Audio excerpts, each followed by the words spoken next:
Hello and welcome back.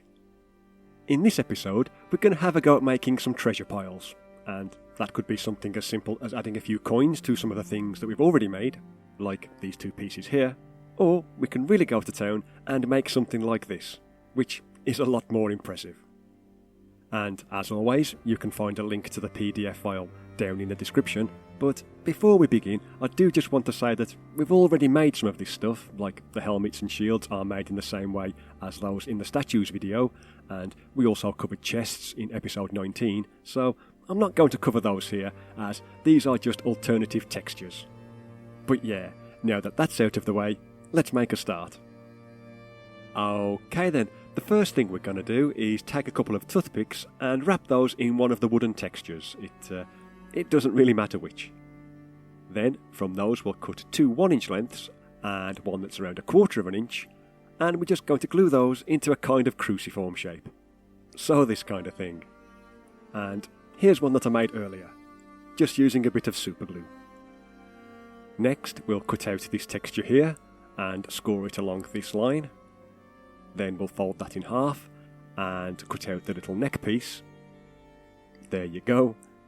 Then we'll apply some glue to the back, place the hole over the top of the little wooden cross, and kind of squash that together, making a few folds and creases here and there, so that it kind of looks a bit like a chainmail shirt. Basically, this kind of thing. Next, we'll glue the breastplate textures to part of a toilet roll tube, taking advantage of the curve, and then cut those to size. Then we can apply a blob of hot glue to one side of the shirt, and stick on the front of the breastplate, and then do the same thing on the other side, so that we end up with something like this. Okay, next we'll glue the plain metal texture to some card, and using a hole punch we'll punch out a little circle. Then we'll need to cut that in half, like so, and we'll bend those around a toothpick to give them a nice curved shape.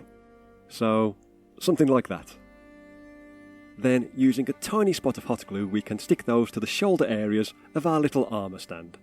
So, there's the second one going on now, and there you go. This is what we're aiming for. Right then, next we'll cut out a 1/2-inch square of thin corrugated card, or similar, and some more of the wood texture that's big enough to wrap around it, so that we end up with something like this. Then we can glue that to a base, and I'm going to position mine so that it's at a very slight angle. And once that's done, we can apply another tiny spot of hot glue to the bottom of the stand, and glue that to the middle of the little wooden piece. And with any luck, that should result in something like this. And while you could leave it like that, I'm also going to stick one of the helmets on top. So, there you go, there's the finished armour stand, and even though I've glued mine to a base, you don't have to do that, as it should still stand up fairly well on its own, like this one here. But yeah, that's the armour stand done, now for a sword. Okay then, first we'll need to cut out this texture here, and we're going to start off by rolling up the one end as tightly as possible. So, something like that. Then we'll apply some glue to the remainder of the piece, and continue to roll that up, again as tightly as possible, and this is going to be the grip and the pommel of the sword. Basically, something like this. Next we'll cut out this piece here, apply plenty of glue to the back, and then start wrapping that around the gold end to make the crossguard. It can be a bit awkward to get started, but when we're done, it should look something like that. And if you like, you could also squash it a little bit flat, just to give it a better overall shape. So, this kind of thing. Okay, for the blade itself, we'll take this texture and score it along this line. Then we'll take a piece of thin card, and we're going to glue the blade texture so that there's half on one side and half on the other. So, something like this. And when that's dry, we'll cut it to size. There you go. Now, you could use hot glue to stick them together, but I find it's less messy to use a bit of PVA, so that's what you can see me doing here. And while that does take longer to dry, when it's done, we should end up with a nice little sword that looks something like this. So yeah, that's another piece done. Now, for the gauntlets, we'll simply need to glue the texture to some thin cardboard, like you can see here, and then trim them to size. Then I like to use a toothpick with one of the ends cut off, and I'll use that to help fold down the thumb and also to bend the fingers into a kind of gripping pose. Hopefully you can see what I mean here. Then I'll do a similar thing with the kind of wrist area, but bend that in the other direction. And if we do that for both pieces, we should be left with this kind of thing, so a pair of tiny little gauntlets. Okay, this next one is pretty simple, as all we're going to do is glue the metal plate textures to some thin card, and then we'll take a hole punch and line it up so that the plate is as central as possible, and then punch it out. There you go. Then we can take something a bit squishy, like an old mouse mat, and something with a rounded end, and we can use those to give the plate a slightly better shape. You probably can't see it very well, but this is the kind of thing that we're aiming for. And we can make a few of those. Right then, for this last little trinket, we'll take this texture here and score it along this line. Then we can apply some glue to the back and fold it along that scored line so that the whole piece is now the same width. Then we can take a toothpick and, starting with the end that we just folded over, we'll wrap that around the toothpick so that we end up with a tiny little tube shape, which we should be able to slide straight off.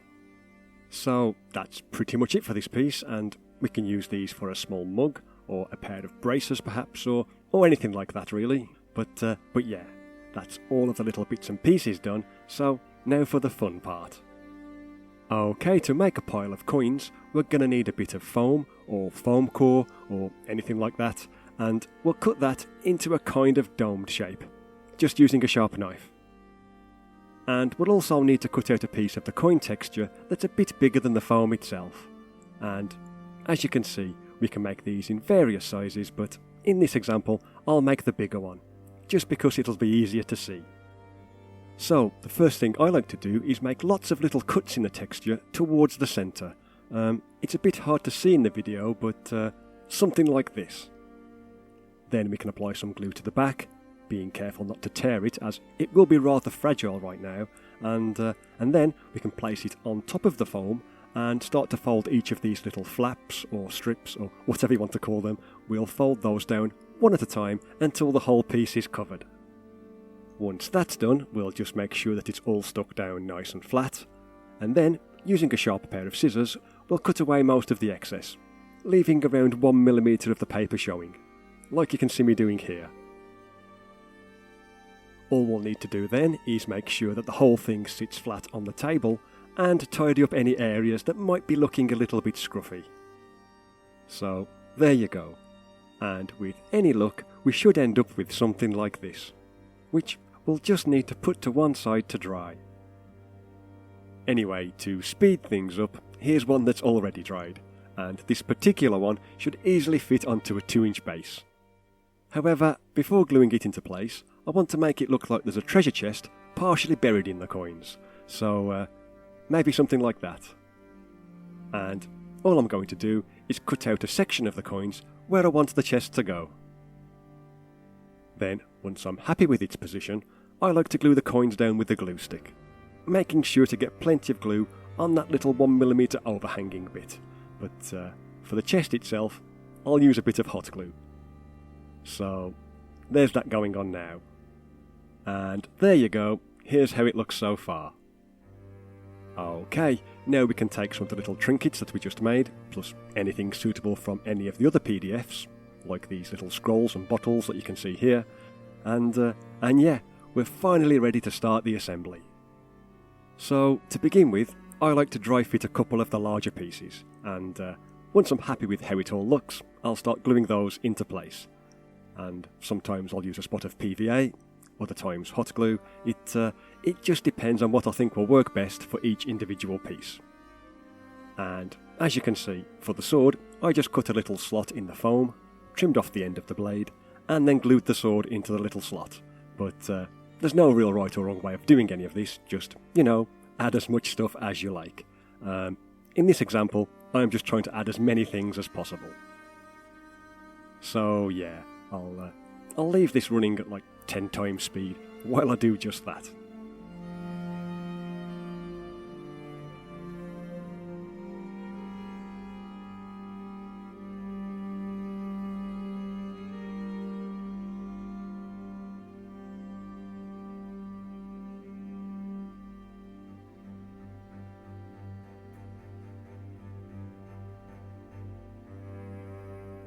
And there you go, that's all of the little pieces glued into place.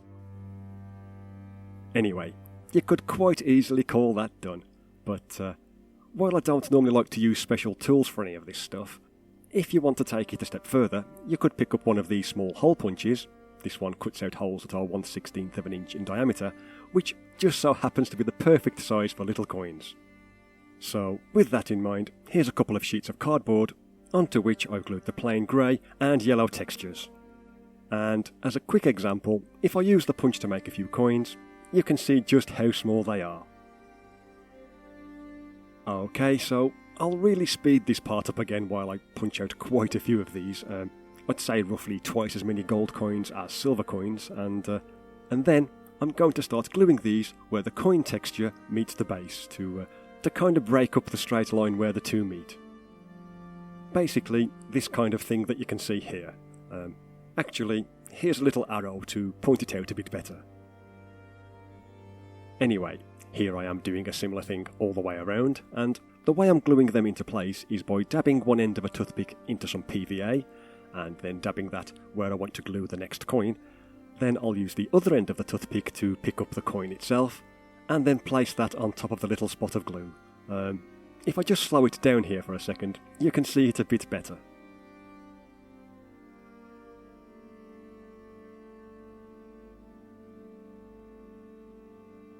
But yeah, I've also stacked up a few coins around the edges of the chest, and alongside, or even on top of some of the other bits and pieces, and I also like to place a few random ones on top of the coin pattern itself, just so that the surface isn't totally flat. So, I'll leave the video running while I'm doing that, though I will say that it does take a bit of time. It can be a bit fiddly, but I personally think it's worth it. Anyway, dead air isn't great, so I suppose I should do that thing where I say, make sure to like the video and all that nonsense. If you like, you could come and join me on Patreon.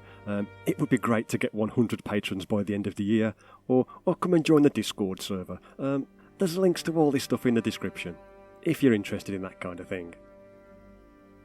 But yeah, I did say that this can take quite a while, even at 10 times speed, but I think we're drawing towards the end any time now. So, not quite yet. Any time now. And there you go. There's the finished piece.